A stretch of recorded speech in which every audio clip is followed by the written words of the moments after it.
Welcome to the Know, Like, Trust podcast for real estate professionals. In this podcast, you'll discover what it takes to establish know, like, and trust, and connect with the right people for success in real estate. If you're a marketing strategist, real estate agent, or another professional in the real estate space, and you're interested in building a referral-based business, you're in the right place. Here are your hosts, Betty Russo and Christine George.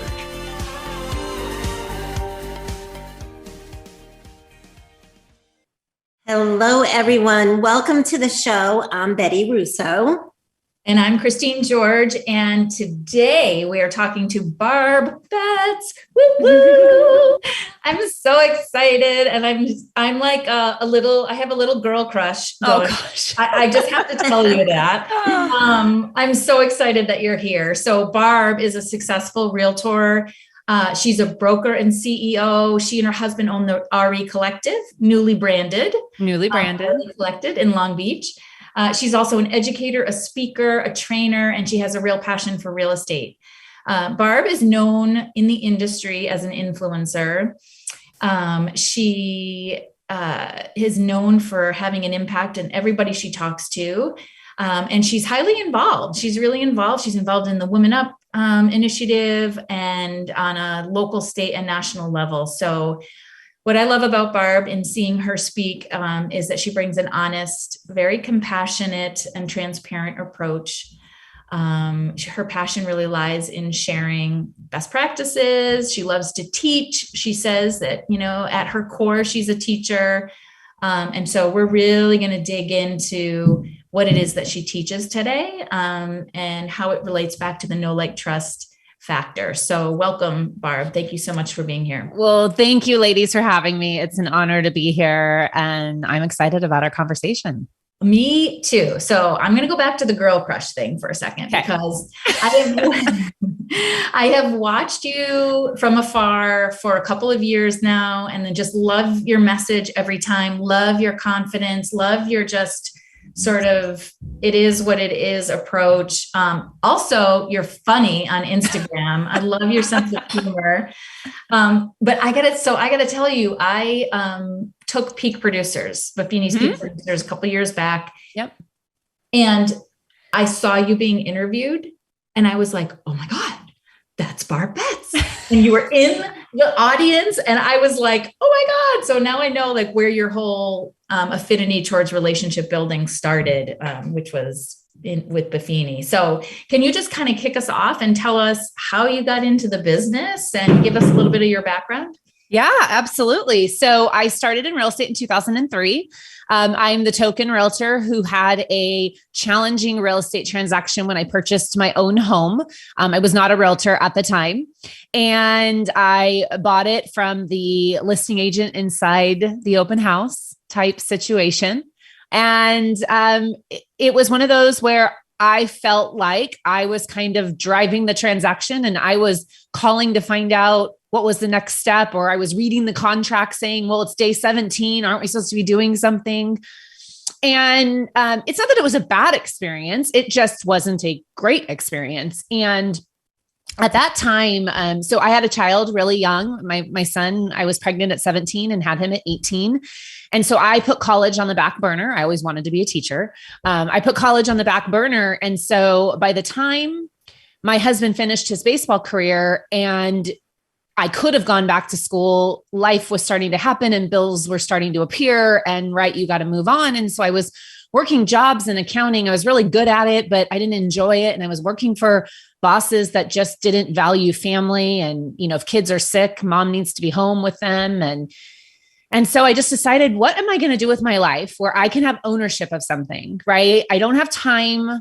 I don't like to say I can't go back to get my degree, because I could have, but I didn't have time, money, or energy to do that. But I wanted to do something that I had ownership of, that I could be an expert in, right? And so I thought, that real estate transaction, that agent made a lot of money and didn't do anything, but the experience could have been better. Yeah. And I really enjoyed the contract and looking at the houses and all the things. So anyways, long story short, I decided to get my real estate license. I thought I was just going to help friends and family on the side.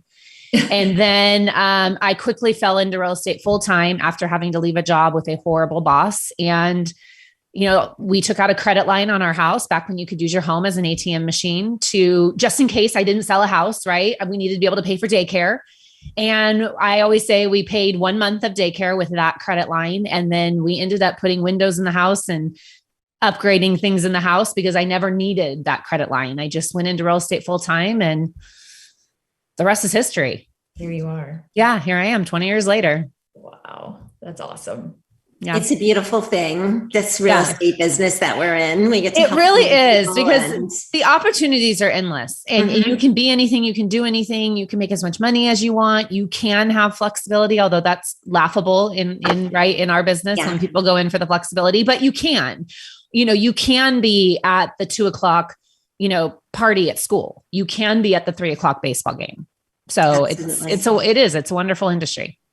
And the people that you meet along the way. So, speaking of people, I just want to interject for 1 minute. Christine, so often we get so involved in these conversations that we kind of forget to check in with our listeners. And we have Amita that just said, good morning, ladies. Good morning, Amita. Amita. Love anyone else, if you're joining us today for this wonderful conversation with Barb, please let us know you're here. Say hello. And thank you for joining us. Yeah. So back to the show. Barb, what are some of the main strategies that you use to grow your business and, to build your business, and how did you become so successful at what you do? So Christine mentioned it earlier. I obviously latched on to a concept of working relationally early on. I was door knocking and I got chased by a dog and I went back to my manager's office and I was like, I'm not doing this anymore. This is not me. This is not what I signed up for. I'm tired of getting doors slammed in my face. There's got to be a better way to do this. And he kind of was like, at the time I lived and my office was in Lakewood, California, which is a sister city to Long Beach. And he's like, everyone in Lakewood, you grew up here, like just go start talking to your sphere. Right? Go start telling them what you do and, that you want to help, the people that they know. And so I just found this passion to work relationally. And I realized really quickly that this business is all about relationships. And at the end of the day, people want to work with someone that they know, like, and trust. No pun on your podcast title, but we all know that's the secret. When people ask, what's the secret to real estate? Relationships. Yeah. If someone knows you and they hopefully like you and then they trust you, they're going to want to work with you and they're going to want to tell all their friends. The key that I figured out early on is you have to have a system behind that. So when I interview agents or when I talk to agents or when I'm training agents, I'll ask them, how do you get your business? And they'll tell me, I get referrals. And I say, how do you get those referrals? And they go, I don't know. They just call. I'm like, great. That's a word of mouth business. And a word of mouth business means you were really good at what you did when you served the client because they do want to talk about you. But if you actually would apply a system behind that, you can actually guarantee a steady stream of repeat and referral business. And so that's what I learned early on. And then I built it. I refined it. I continued to refine it. I continue to change it. But at the core of my husband and I's business for 20 years has been relationships. I don't advertise. I never have advertised. Do I get internet leads here and there? Of course. Do I get open house? Of course. But we have never put any dollars into any of that beyond building our database and our sphere. And then that bleeds over to realtor relationships across the United States that we work relationally. And you just quickly realize that it's going to give you the best quality of life. It's going to give you the biggest profit margin, because it's much cheaper. That does not sound right. It's much more affordable to work by relationship than buy a bunch of leads. And it just feels really good while you're doing it because you're working with people that you really like. Yeah. Yeah. I love that. And, I'm a marketer and I'm always accused of being, the expense side of the ledger. Yep. But I always tell new agents who come into the business, I'm a marketer, I'm the spender, but I'm going to tell you not to spend any money, especially if you're a new agent, because they all come in and they say, I got to buy Facebook ads. I got to buy AdWorks ads. I got to buy this, that, and the other thing. I got to do postcards, And I always say, No, it's so much more simple than that. And it's a lot less expensive and more efficient if you focus on your sphere. So that brings me to the next question, which is Brian Buffini really focuses on calls. And I heard you say on an Instagram reel recently, you don't like to make calls. You don't make calls. So talk to us a little bit about that, and how has the onset of social media changed your approach? Yeah, great question. So no, I hate calling people. I hate calling people without a reason. Let me reclarify that. Now, your reason to try to generate a lead is not a reason to call them, right? The other reason I don't like calling people is I hate receiving random calls for no reason in the middle of the day. We all hate sales calls. I do believe that you typically lead generate the way you like to be lead generated too, right? I don't like people knocking on my door when I don't know who's going to be at my front door when you're not invited. So I don't knock on doors. So back to the calls though. I've learned that it's not about calling people. It's about connecting with people. So our lead generation plan inside the academy that I teach, inside my company of, agents who I've trained to work this way, and my husband and I's own sales business, it's about connections. We need to do so many connections a day, and connections can happen in so many different ways. It is 2022. Connections can absolutely happen over a text message. 1,000%. Connections can happen on social media. Connections can happen if I run into you at the grocery store. If I run into you at the grocery store and we have a great conversation and you ask me how's business and I get a chance to tell you how the market is and remind you that I'm never too busy to help the friends that you love and appreciate, or that if you think of someone or find someone who needs real estate advice, would you introduce me to them? If I've had that conversation, I'm going to go home to my CRM or the next day and I'm going to log that connection because I just saw Christine in the store and I don't need to call Christine tomorrow. Yeah. I still connected with Christine. You can connect with people sitting in the stands of the baseball game, sitting in the lobby of the dance studio. We have to take away this notion that the only way to lead generate is through the telephone. Yeah. Now, there are absolutely reasons to call people. And I do call people when I have a reason. And when I know I'm not interrupting them. I always use the example. My best friend is a kindergarten teacher. My two best friends, one's a kindergarten teacher, one teaches second grade. If I'm doing my lead generation calls at 10 a.m. on Tuesday, I think it's rude to call the teacher. I know she's with a bunch of 5-year-olds. And if she sees me calling, she might think, oh, what's wrong? Should I answer it? And then she answers it. Hey, Barb, in the middle of reading, like what's going on? And I'm like, hey, just wanted to check in with you. See if you know anyone who wants to buy and sell a home. Come on, people. That's not normal. That's not how you build a relationship. Yeah. But if I text Katrina and say, hey, I was thinking about you, you want to grab a cup of coffee next weekend, or how are the kids, or, check in with me later today. I know you're busy right now. That's not obtrusive. And she's much more likely to respond at recess or at lunch. And we start our conversation and we build that relationship. So yeah, I'm a huge proponent that we have to think differently, and we have to think about what's the intention behind the lead generation activity. And it's not just calling and asking for business. It can't be, because you're not going to get any that way. I totally agree. And Betty and I have had the same conversation because when I was considering getting my license, which I did get my license, but I still haven't sold anything. Betty was like, I don't call. I don't do calls. Yeah, no. I know. I love hearing you saying this, Barb, because this is exactly how I operate. I don't like to call people. I don't like to get phone calls from strangers. I don't like that. I feel like it's too, intrusive, and I'm not going to do that to somebody. Yeah. I don't like to call people during the day because I know they're working. Mm-hmm. So I do the same thing. I'm a fan of texting. And I think people appreciate that more than the phone ringing. I don't mind so much if I get a text message. Well, no, when my phone rings, I'm like, what? Yeah. Like, well, 90% of the time I'm working, Yeah, you're working. And same thing happens to me. Right. And then the, evolvement of social media, there's so many other ways to go deep on a relationship and connect through Instagram messages, through Facebook messages, through the DMs. I mean, for goodness sakes, there's a lot of ways to get a hold of people and get your message across. And I just find that what it does is it keeps me top of mind, checking in on them, seeing how they're doing. 99% of the time, they're going to ask, how's business? How's the market? Or how are you? And that's your permission to start talking about real estate. And it works. And people, you're right, appreciate it because you're not bugging them. And if they want to ignore your message for a few hours, they're going to ignore it. It's not a big deal. And the last point is when people are like, well, leave a voicemail. Does anybody listen to their voicemails anymore? No. We read them. And if it's a little confusing, I might listen to it. But if I can tell what you're talking about, I'm just going to do whatever you asked me, like call you back or text you back or get you what you need.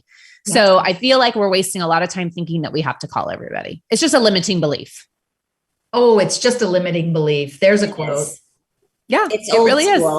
It's too old school. Yeah, it is. We don't work that way anymore. Yeah. And, you talked about reaching out on social media and creating connections that way. Yeah. It's actually so much more fun. It's so easy to build a relationship that way. I mean, you're seeing what people are doing. People are sharing things in their lives that they want people to know. Yeah. And you're getting to know people that way. You're getting to know each other that way. It's so much more fun. Yeah. Social media is the biggest gift given to the real estate industry, in my opinion. I mean, I always tell agents, be very careful. It is rented ground. You don't own it. And your account can get hacked or shut down in an instant. So I certainly wouldn't put all my eggs in that basket, but your clients are there. It's a huge relationship building tool. The algorithms reward you for relationships. And when I'm doing my lead generation time, I'm checking Facebook before I'm texting someone because there might be something there that I can reference in my message to them. And then they know I'm paying attention. And then if you take social media and you learn how to take what I teach, take the online offline, right? And take everything they're sharing online and turn it into an action offline, like a phone call because you just realized their grandfather passed away, a sympathy card, they're sick. So gifts on their porch when they're sick, their kid just, got a huge award at school, send the kid a $5 Starbucks gift card. You're going to be a rock star in that household, right? I mean, there's so many ways to take what people are doing online and move it offline. But the problem is agents are just robo scrolling and double tapping, and that's not building relationships. The drive-by liker, right? Exactly. Drive-by stalker, drive-by whatever you want to call it. But yeah, it's not building a relationship. That's for sure. Or watch their stories and engage with the cute, video of their dog or whatever it is. Be human, be authentic, be interested in their life, engage. And social media will reward you for it because people are like, well, I don't ever see my clients. Well, go start commenting on their stuff and you'll start seeing them. It's magic how it happens, right? It's magic. So Barb, we all know that we're in a relationship business. And I love that you're driving, that fact home. It's what we talk about all the time. And it's number one for us, but you've actually coined the notion real estate by relationship, and you built an academy around that. So talk to us a little bit about that.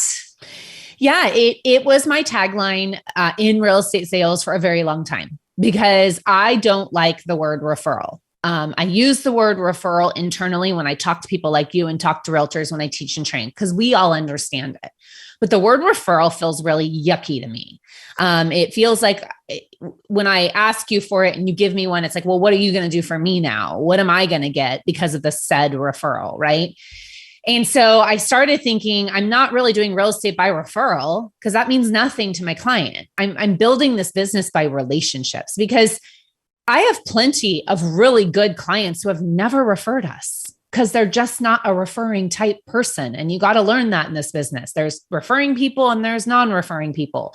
But I still have relationships with these people. I still know the more I nurture them, they're going to call us when they want to buy or sell, homes or people super close to them. So I realized it's all about relationship. I started using the tagline many years ago. And then as I became successful and as I built our brokerage and as other people started noticing, wow, you've got all these new agents who are now super successful because they're obviously working your system. And I realized it's not just about marketing. It's also about how you, the concept of relationships, your dialogues, your attitude, how you show up at parties and events, how you show up to the baseball game. It's about how you manage your calendar. It's about how you manage your business on the back end. Because if you don't do a great job for the clients while you're serving them, you're not going to get any referrals, right?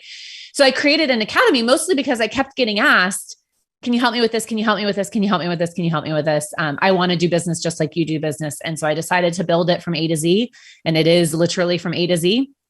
And it's been extremely successful. We just finished up our first group through. We're going to launch it again in August with another group. And it really is how to build a real estate business by relationship, not just how to generate leads by relationship. It's really how to build an entire business. That's awesome. So I was actually going to ask you what the driving force behind it was. And it sounds like it was really the people that just it was the realtors that kept just asking me, like, how do you use social media?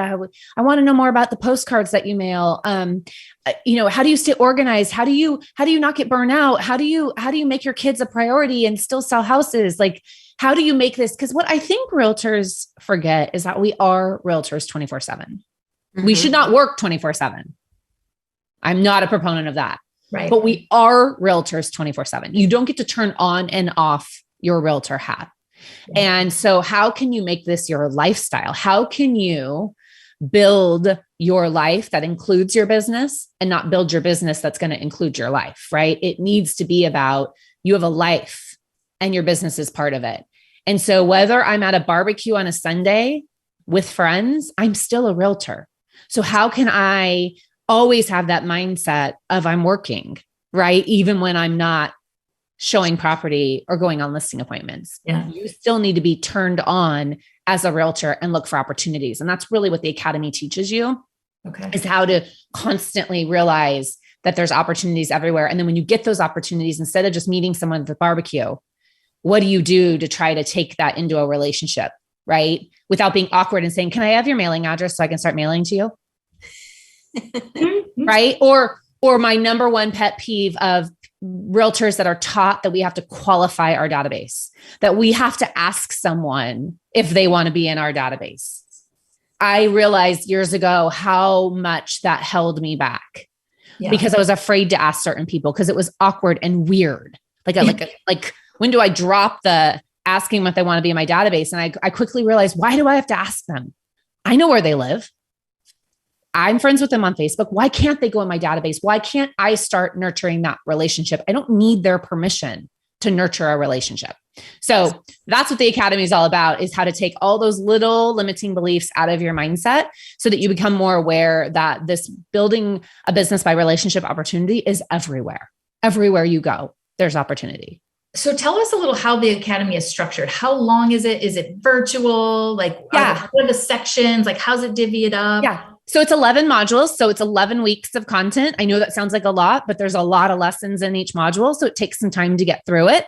It is evergreen, meaning it is on a learning platform. So it's not live with me.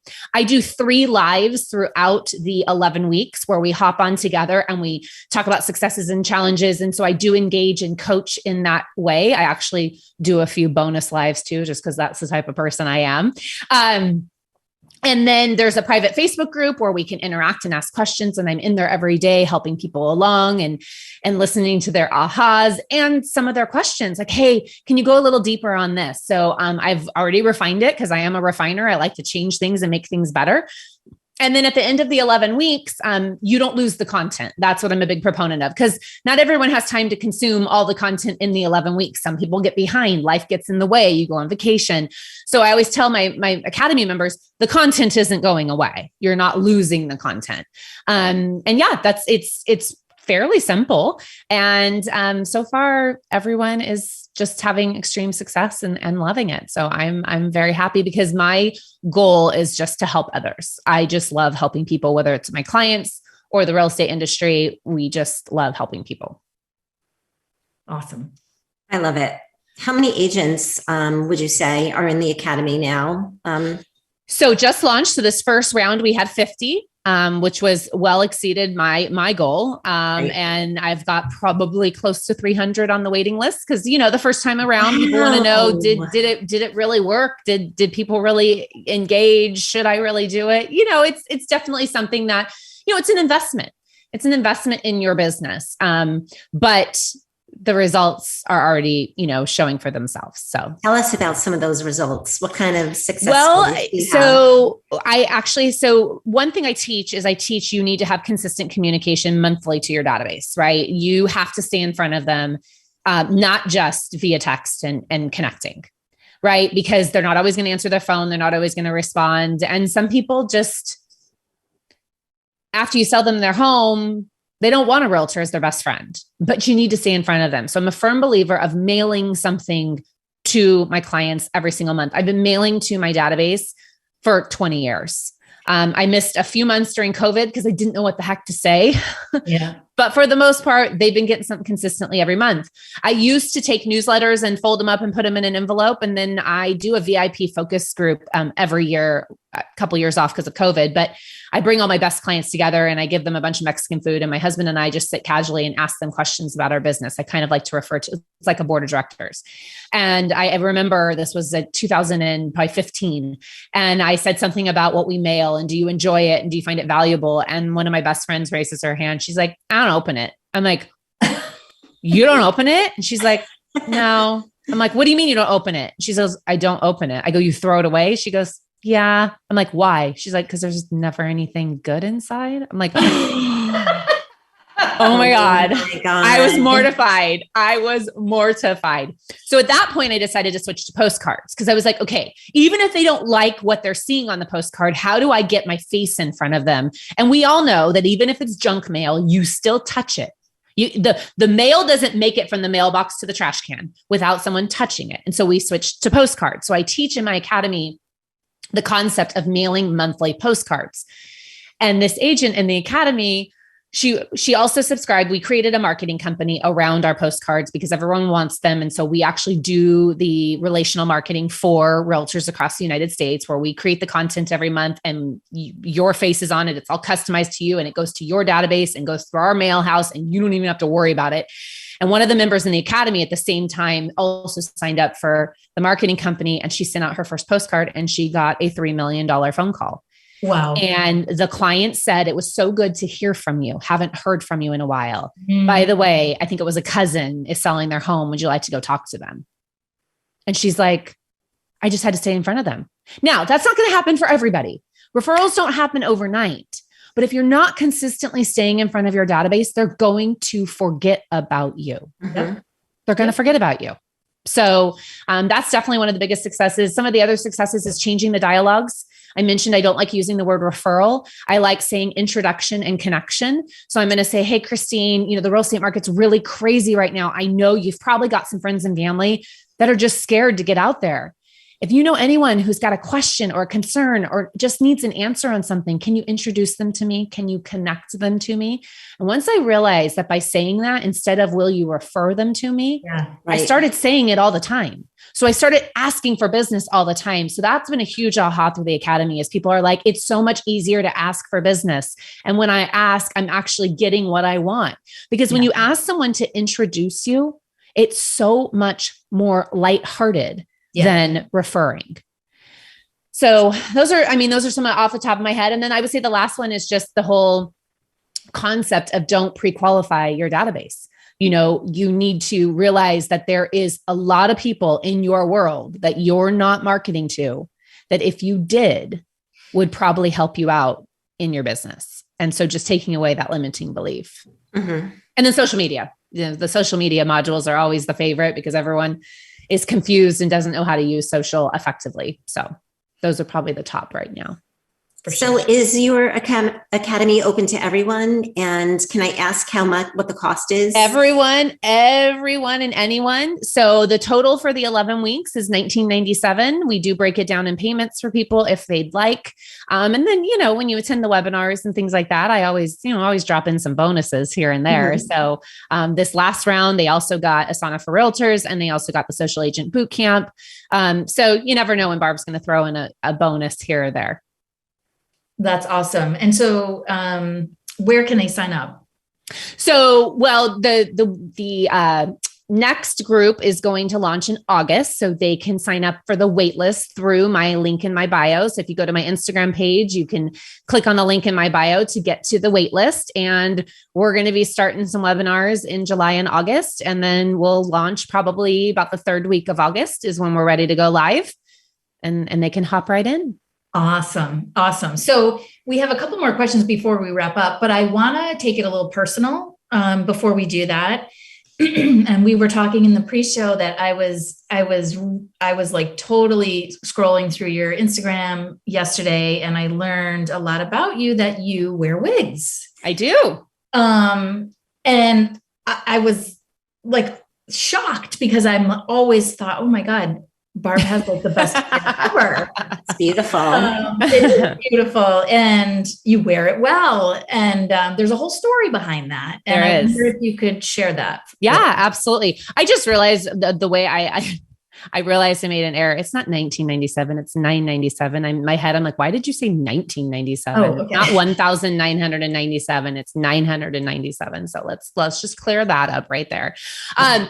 So the wigs, I've since I had my son at 18, my hair started falling out aggressively, and I, have suffered from female hair loss for close to 20 years, and I've tried everything. I've tried PRP injections. I've tried creams and minoxidil and all the things. I've been to I can't even tell you how many doctors that I've been to.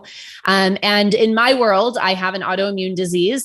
I have a thyroid problem, and my father was bald at like 25. So as my doctors say, I have 3 strikes in the hair department. I was dealt a bad card in the hair department. And it just finally got to the point where I was using a powder called Topic to cover it up. So not many people knew how severe it was.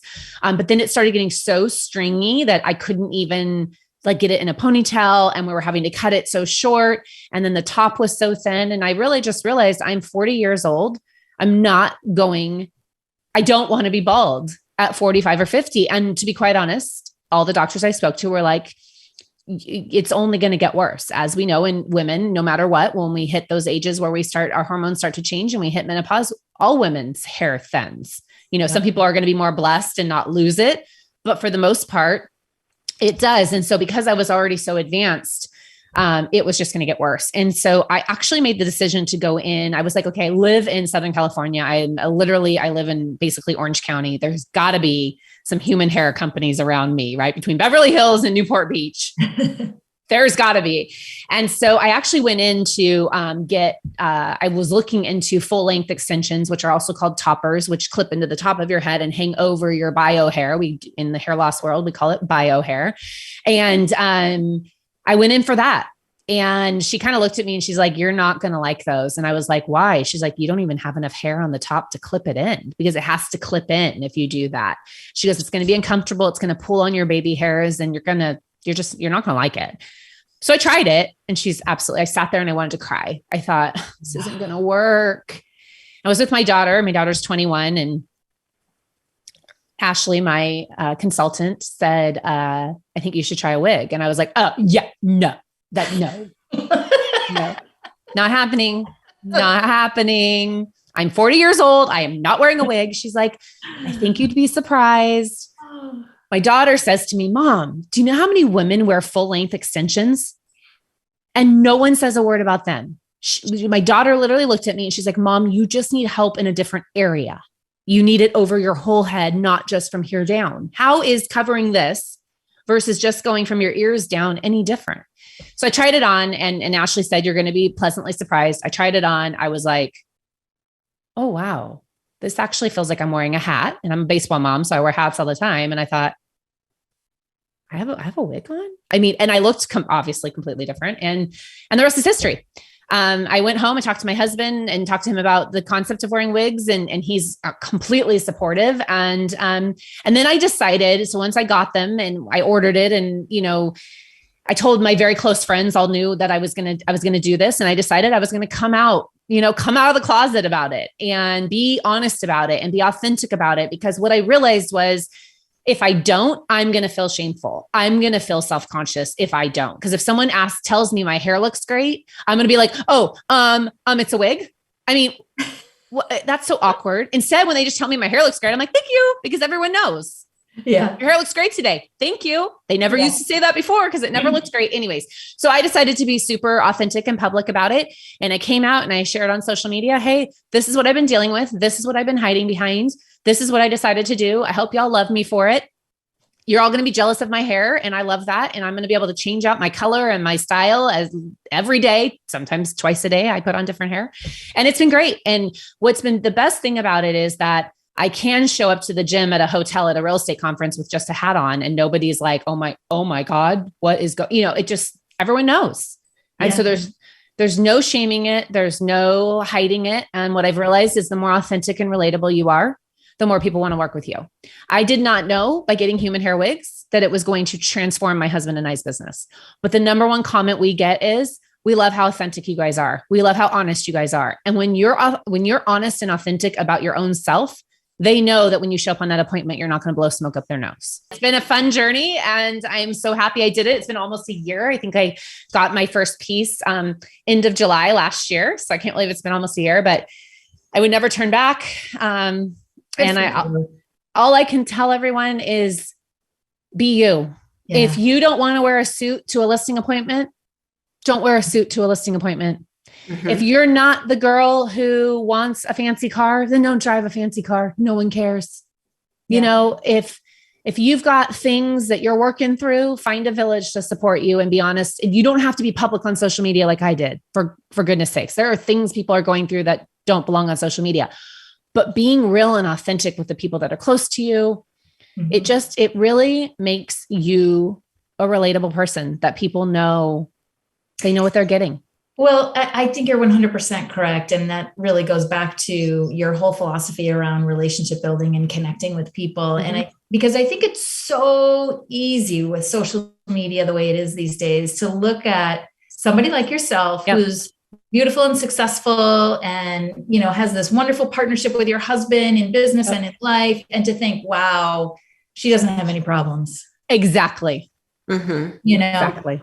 And that's just not the case. That's why when I teach social media, I do teach people, you do need to go on and say you had a bad day. You do need to go on and say you had a transaction that just fell apart and you have some ownership in it. One of my agents just was really authentic about, she didn't mess up, but someone she hired to do something at a property didn't do it. And she didn't go check on it soon enough. And when she checked on it an hour before the clients were coming into town, she ended up like literally doing gardening and pulling out flowers and mowing the lawn an hour before the clients got there. And she was almost in tears about it. And she told me yesterday when I had lunch with her, she was like, I didn't realize how many people were going to support me through that and be like, you're such a hard worker. Don't let this beat you up. Your clients are going to appreciate you for it. Thank you for being real. Thank you for proving that realtors make mistakes too.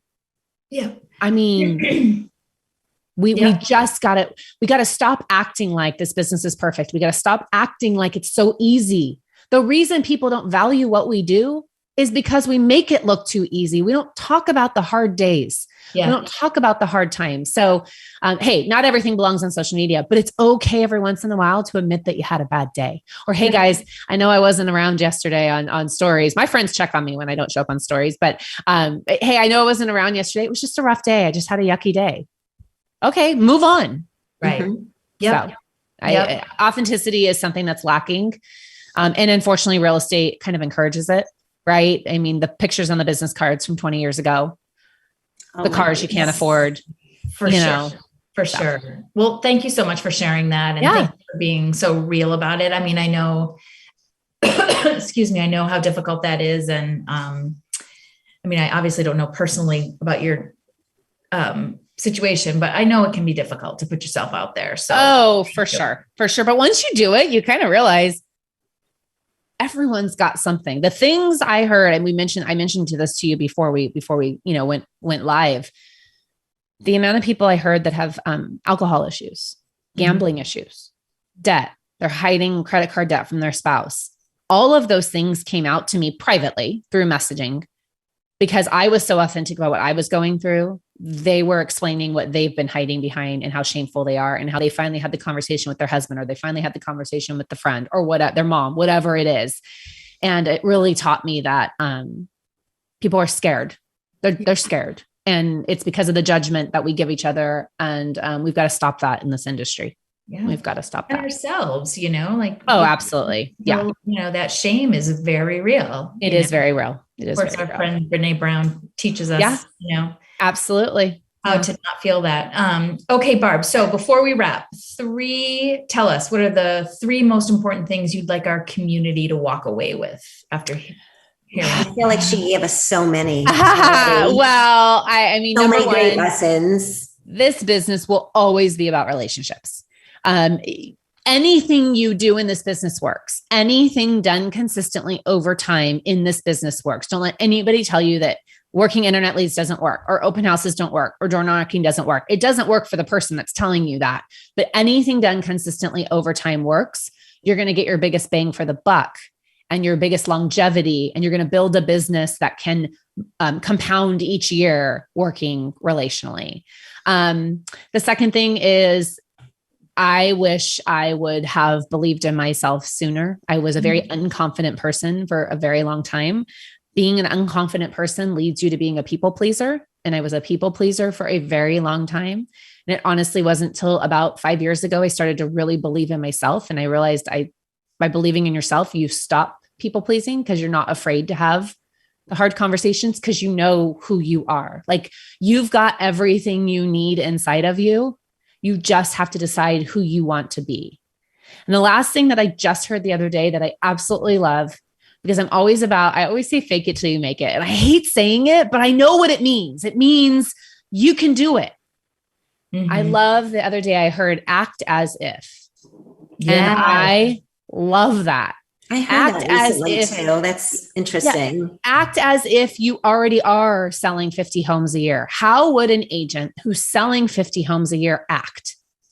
What would be on their calendar? How would they structure their day? What would their lead do that? Be that? What would they wear? Would they step up their wardrobe a little bit? Step it up. Act as if you've already achieved what you want to achieve and see what happens. And I've been saying that my whole career, fake it till you make it, but act as if just sounds so much better. So much nicer. Yeah. It's called the law of attraction, right? Right. It really does. It really, I always say, if you want a higher level client, then you got to hang out with people with higher level money and connections and relationships. It's a fact. It's a fact. So love it. All right. Last question. Finish this sentence. Know, like, trust is relationships. Love it. It's the foundation of relationships. Love it. Someone does not trust you, they won't refer you. If someone knows you and likes you, sometimes they'll give you a chance to work with them. But if they don't trust you, they won't refer you. Very good. Or they won't introduce you. Right? They won't introduce you. Yes, you are absolutely correct. Yeah. I love that. I want to start using that. Clarify. Internally, real estate industry, I still use the word referral. I know. All the time. Maybe you can change that, Barb. My clients here introduce and connect, and it works. I promise. Try it. I love it. So where can people find you? Instagram, Facebook, my website, barbbetts.com. You can find my blog there. You can subscribe to my email newsletter that goes out every Saturday. I do a love note every Saturday. And I'm pretty darn easy to find. So I answer all my own DMs. I answer all my own Facebook messages. I firmly believe in that. And I love social media. I love stories. I love connecting with people. And I'd love to connect with all of you. Yay, that's wonderful. I love it. This was such a great conversation. I really want to check out your academy. It talks right to me. So thank you so much for everything that you shared. You're very welcome. Awesome. Thank you guys for having such a positive environment to talk about, everything. Well, the know, like, and trust. I mean, it really is the foundation of everything in our business. So I appreciate you guys. Awesome. We appreciate you. All right. And for everyone who is here with us today, thank you so much for tuning in. If you're listening to us on the podcast, we appreciate you too. Thank you so much. And we will see you soon. Bye, ladies. Bye. Bye, everyone. Thanks for listening. If you like this podcast, we'd love it if you subscribe and leave a review. If you're interested in being a guest on the show, please reach out to Christine or Betty on social media for consideration. You can find them on Facebook, Instagram, LinkedIn, and YouTube. Please join us next time for another insightful conversation on incorporating know, like, and trust into your business.